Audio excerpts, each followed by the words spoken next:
हम हमारी मदद नहीं करेंगे, नफरत करते हैं मुझसे। लो आ गई कुंवारी माँ।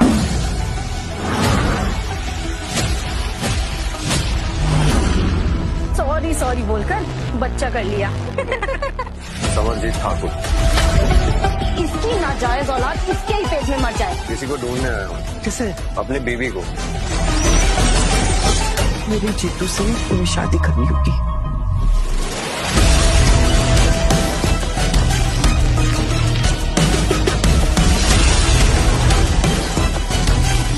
तुमने मुझसे शादी क्यों की? क्या कर रहे हो? सोनाक्षी और उसके बच्चों का मैं पूरा ध्यान रखूंगा। तुमने पैसे के लिए मुझसे शादी की है, निकल जाओ यहाँ से। कैसा पति है तुम्हारा? ऐसी हालत में कौन अपनी बीवी से काम करवाता है? आप अपने हमारा पति से मिलने आई हो और तू अपनी पत्नी से पागल। आप दोनों ही तो